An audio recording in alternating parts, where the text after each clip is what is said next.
everyone, welcome to the end of year video, which is also a channel update video, and we're going to talk all things 2019 and then a little bit about 2020. Now I've got some notes in front of me, of course, so I don't forget anything. We've had quite a big year 2019. It's been one hell of a year actually, which has also been very hard at times. So let's look at some of the weird and crazy positives that we can take from it straight off the bat, and I'll go into the video a little bit more in depth in a little bit because something new is coming to the channel. Right, first of all, 10,000 subscribers. Now I thank each and every one of you who have subscribed. I can't even speak. We did do a 10k special video, which did take quite a while to edit, and it was probably one of my favourite videos, one of the best videos I've done in terms of just looking back at the past. If you haven't seen that, check out the description. The video is in there. It's well worth a watch.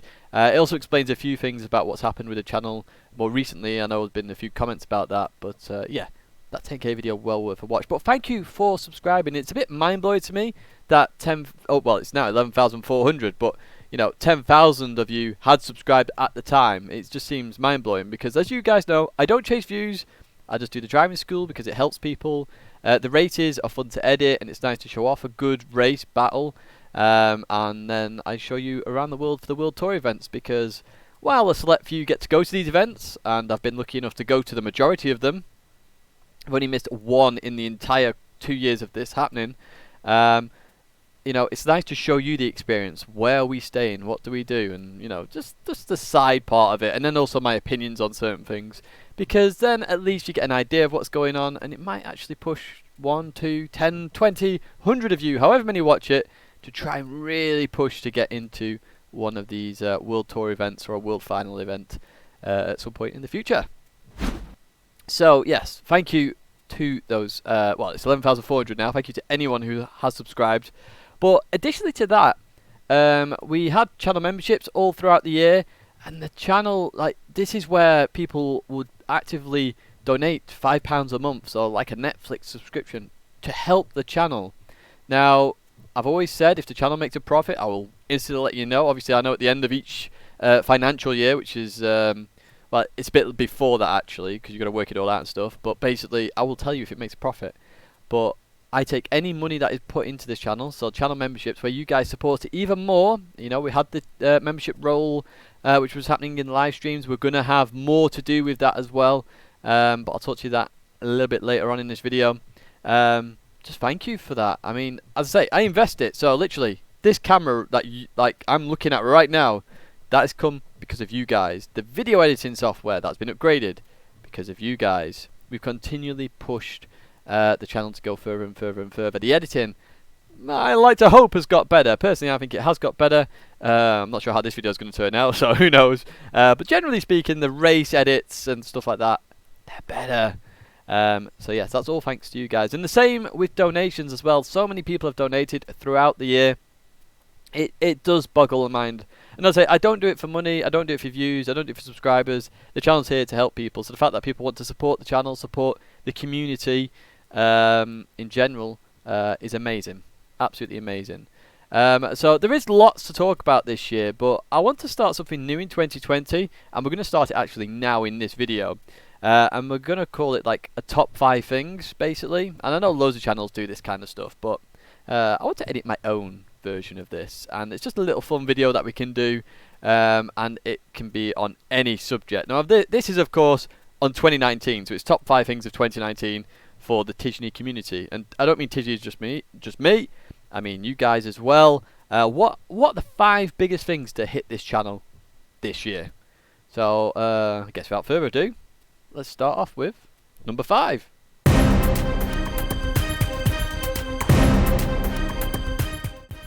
So, number 5 is, of course, my first ever partnership, well, first official partnership that happened, which was with GT Amiga, and obviously I am sat in the GT Amiga racing cockpit right now. So they approached me and said, oh, you know, what do you want to do? Do you want to work with us, etc.? What kind of video ideas have you got?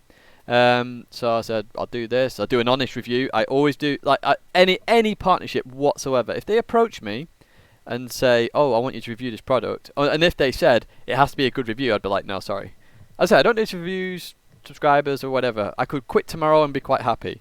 But I like video editing and I like doing this stuff. So yeah, GT Amiga approached me. I said I'd do an honest review, do a build video and such, and they did supply this rig. And this rig's been brilliant, actually. A very nice upgrade for what was effectively a smaller cost than my previous rig. So it didn't cost me anything. They did send it me, and it was great. Now I don't know why the partnership ended. It kind of ended a bit weird, but it's kind of a big moment for the channel. And you guys actually got some discounts from that because I had a discount code, and it was only when that discount code just suddenly stopped working I realised that, yeah, it was a bit weird. It just suddenly stopped. So they must have just thought, oh, we've got too many out there, we need to bring it back. But even so, it was nice. You guys managed to get some GT Amiga rigs. We managed to get a really nice rig as well.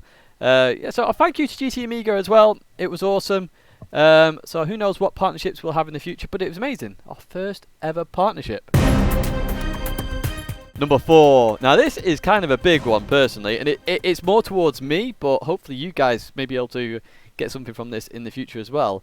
And it's all to do with Lazarus! Whoa! Yes, Lazarus. I became a Lazarus player for Gran Turismo Sports, and who knows what other racing in the future, but I was racing them earlier on this year, in terms of I was used to be in GTA, and we raced in the SMSR in Project Cars 2, of course, against Lazarus Players. We had a bit of an issue with the wheels, but even so, I knew about Lazarus for a while, especially with McLaren 6 and Thomas joining, and then I was sort of like, yeah, I like this team. I like the ethos behind it. So I approached them. I've had offers from other teams throughout the years. It's not even just this year. And yeah, I approached Lazarus. I was just like, you know, I like what you're doing here. I like what you're doing in terms of, you know, the teams you're doing, your focus, the way you approach the players. I mean, I'd seen some of the other games and what they were doing there, and I was just like, I want to join this team. So, you know, discussions happened, and then we ended up a Lazarus player. And I've loved it. I've loved every minute of being a Lazarus player, actually. It's a good laugh, good fun. And yes, we're with them in 2020, so who knows what can happen. I am looking forward to it, to be honest. You know, I'm hoping GT Sport get involved with teams more, so I can actually use this shirt on the stage and just represent. Because as I say, I'm proud to be a Lazarus player, and I'm thankful for the opportunity they've given me here. So yeah, that is number 4 on the list. What is number 3?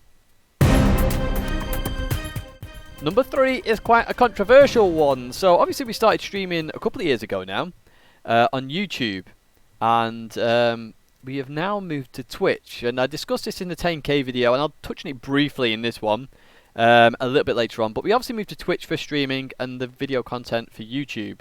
On top of all that, of course, we have Discord and also you as a community. The Discord came about. You guys could speak to me. We often have chats. There's often discussions on there. It's all actually pretty awesome, to be fair, because the community's grown. And yeah, we have fun. You know, we have public races.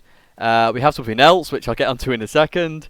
And Discord is the one place, and I'll say this right here, right now. If you message me on PSN, I may very well miss it. The alerts on my phone don't really work for PSN. Don't know why. And obviously, I get a fair few messages on there, so I'm just like, where's the best place you can contact me straight off? It's Discord. If you get on Discord, I'm on there. Literally, it's on my PC. It's on my phone. If you want to message me, you can message me on there. If you want to just talk to anybody else in the community, just go on there. There's all sorts of people on there. There's World Tour finalists, World finalists. There's people from all sorts of backgrounds, countries. It's brilliant. So the community as a whole, Discord has been amazing. And I chucked Twitch in there as well, because obviously that's sort of a new area for the channel and the community. So that was 3rd on the list. Mini Madness, that is number 2, and of course it's a community championship at the end of the day. That has been one of the best things about this year, I've got to say. It's been hard, it's been very hard, and there are going to be a few adjustments for the future community championship, because there is going to be one. Now obviously we're waiting for the FIA schedule to officially be sorted out. We've just had a recent change, but the community championship Mini Madness has been fantastic. Now in terms of YouTube, all the highlights are going to get put on there. All the races are going to get put on there. So do look out for those. I know it's sort of been streamed on Twitch and not put on YouTube. It's just a time thing, especially at the end of the year with all the FIA World Tours and finals going on. It's been kind of hectic. But what a community championship it's been. We have our 3 podium finishers, which I'm not going to reveal in the video in case you want to watch the highlights first of all. But congratulations to those, and the way the livery competition is going to be done will be announced in the new year, which means there's going to be one more trophy. And if you didn't realise, actually, if you're just on YouTube and not on the Twitch area or Discord, there are trophies. So the top 3 get trophies, and also the best livery is also going to get a trophy. So yeah, the community championship, it's been awesome. I've actually really enjoyed that. I could argue I've enjoyed it a little bit more than the FIAs, to be honest. I'd say it's been tough, especially with some of the penalties. Obviously, in a competition where it's all community based and varying drivers' skill levels with such close racing, there is going to be contacts, there is going to be incidents, even more so with the minis because the physics are very bouncy. But yeah, I've loved running it. I've got to be honest, and the fact that I could bring trophies to the forefront of it as well. So the fact that there's trophies at the end of it, they haven't received them yet because I've not sorted that bit out yet. But there are trophies that are going to be going to those drivers. I'm so happy, and as I say, there's going to be one in 2020, guys. Keep your eyes peeled. I'm not sure whether there'll be 2 or whether there's going to be 1. It's run through the year. All depends on the FIA, but Mini Madness Community Championship, that is number 2. So what is number 1? Of course, it's got to be, and it's the one that's impacted me more than anything else this year. It's the World Tours and World Finals. Now, I suppose some of the World Tours not so much, but one in particular, Japan. Japan, my word, that was amazing, and it literally impacted my life so much in the fact that it opened my eyes a little bit to an area of the world that I've never been. I've always wanted to go, and I managed to get to see, and I'm hoping you guys enjoyed the vlog that I did as well. I tried to film a lot of it, but also enjoy it at the same time, which is kind of difficult, but I think I managed to do that. Japan is literally the best place on this planet that I've ever been to, and that's all thanks to Gran Turismo. But on top of that, at these World Tours and World Finals, I do watch them back, and I do read the chat. I read every message in that chat, and especially, for example, in Monaco, my word, the chat was going bananas in that last race where we came from P11 and we nearly got on the podium. Yeah, that was unbelievable, and I could see chat just going. Even people who had not spoken to me for ages, like, you know, Jardier. I've not spoken to Jardier in over a year, it must be. Even Jardier posted, even other people posted, go on Tidge, go on. All this, it's great, and I just thank you for any support you gave. Obviously there's several people, or lots of you should I say, who have constantly posted in every World Tour event and just like, come on Tidge, come on Tidge, come on Tidge, you can do it Tidge. And there's people going, who's Tidge? And everyone's like, Martin Grady. It's great, it's great. So I thank you so much for the support. Thank GT for that as well. So they're my top 5 biggest things that happened to either me or the community this year, which is you guys of course, for this channel. A nice top 5 I think. But there were some honourable mentions that are worth just putting out there that I could have picked. So one was the podcast, of course, because I did enjoy doing the podcast. I need to really get that sorted, I'll be honest. I need to organise myself so much better. I loved the podcast, and the podcast is actually something I can live stream on both YouTube and Twitch. It's one of the few things that I can do. When you're sort of signed up to Twitch as an affiliate or a partner, you're not allowed to stream to YouTube anyway, so unless it's something like that, which you can, I believe. I'll have to double check, but yeah, the podcast I need to get on with again. One of the things that might be unusual for you guys, actually, or think that it's unusual, but it was kind of amazing to me, is actually David Perel. So obviously he invited me to the Blanc Pond this year at Silverstone, and I thoroughly enjoyed that. I mean, you saw me get a bit soft at the end of the video, to be honest, a bit teary, and I was just, it's weird because I followed that championship, not like a solid fan, but I loved that idea of the championship, 50 cars on the grid racing. I want that in Gran Turismo in the future. 50 cars on circuit would be unbelievable. And the fact David Perel as well has said a number of times now that he uses my approach to racing in his real world racing is amazing. Like, I can't believe that a real racing driver like David Perel who has grown so much on YouTube this year, and rightly so, because his content is good. And yeah, he uses my attitude in real racing, which is an unbelievable compliment. I can't really explain. So that nearly went in there because of the Blancpain thing and the fact. Yeah, David Powell's a legend. I'll put his channel in the description. You're probably already following it, to be honest. He's much bigger than I am. And then also I did wonder about putting the Dear Gran Turismo video in the top 5, because that was for all of us, and we all had an impact here with that Dear Gran Turismo video. So if you're not sure what that was, basically we were getting such extreme tyre wear usage that nobody was racing anymore. Everybody was just saving tyres. And it was just a video that risked my World Tour events, I would say, to some extent. So I just put the video out there to express my feelings. It was just similar to this, but a lot less editing. It was just literally, this is the problem, this is what I believe the solution is, just do something so that we can actually race.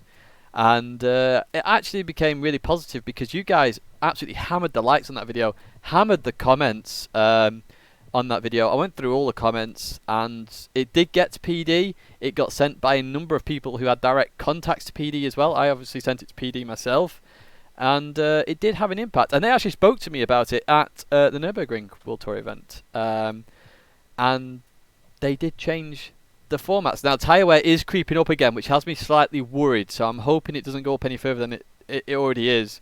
But the fact that we all had an impact there with the Dear Gran Turismo video, I think it's worth an honourable mention, and I'm glad we did it in the end, because look at what happened. We managed to get better racing out of it. So I thank you guys as well for the support with that, because that video could have gone either way, and I made it just from here. So going forward, what's going to happen? Well, obviously I mentioned just before, the FIA schedule has changed. So we have Nations on Tuesday, Saturday, and Manufacturers Wednesday, Sunday. Believe it or not, that's actually better for me. Sunday night racing is far better, I think, for a lot of people actually. I think they may see an increase in people participating in Manufacturers because of that. Saturday's an awkward day. It's a quite social day for a lot of people, so yeah, it's a fairly awkward day to have FIA on, and it did hammer a lot of people last summer. The thing I do disagree with it is there's 5 time slots. One at 4 PM when everybody is at work. There's then one like an hour and 20 minutes after, which is still ridiculously early. And then even the one after that, which I think is around 6 o'clock, even that is so early. Like,